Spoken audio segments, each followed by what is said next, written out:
Morning, and thank you so much for joining us in the aftermath of that debacle in Massachusetts. Lessons learned, lessons forgotten. Last night's election started the midterm elections 10 months in advance.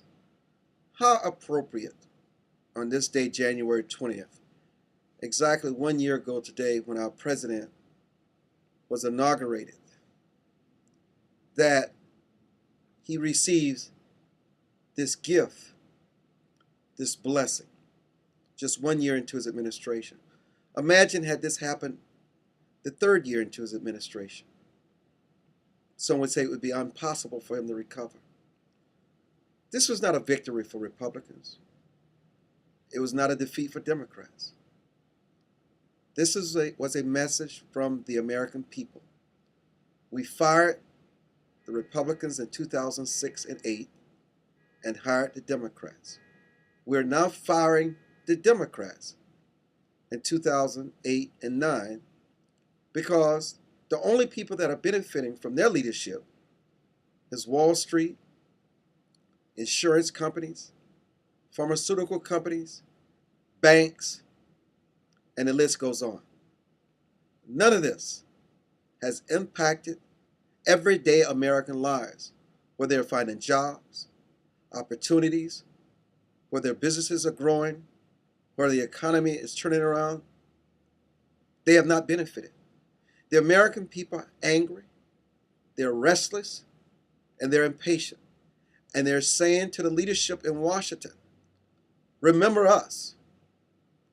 We hired you, and we will fire you.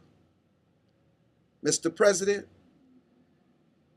your party are beginning to get their pink slips. You're being fired. Now, according to you and the people who speak for you, you still want to push health care. It's dead, Mr. President. And Mr. Brown's victory will bury it, abandon it. We don't want it. We don't want health care, not in this form. We don't want cap and trade.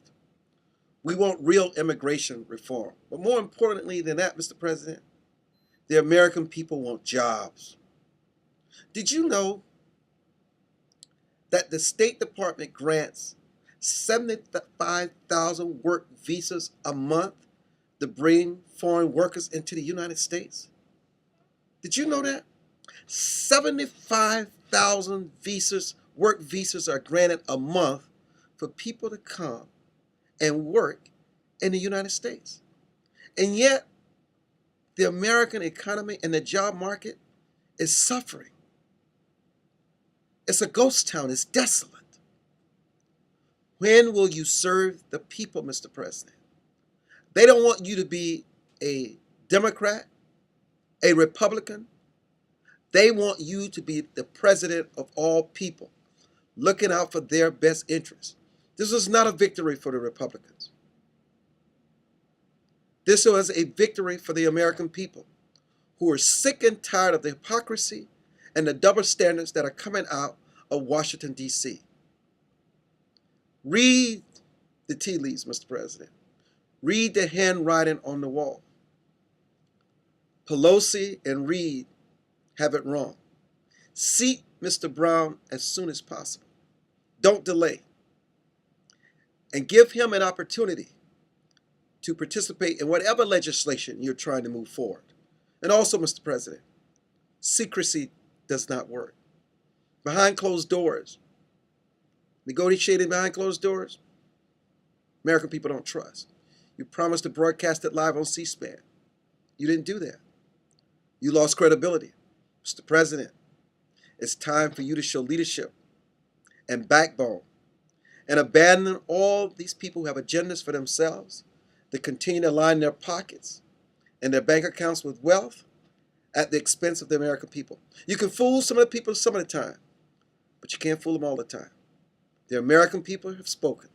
And just as Donald Trump says on The Apprentice, let us echo it again.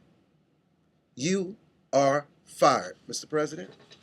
Your party is being fired.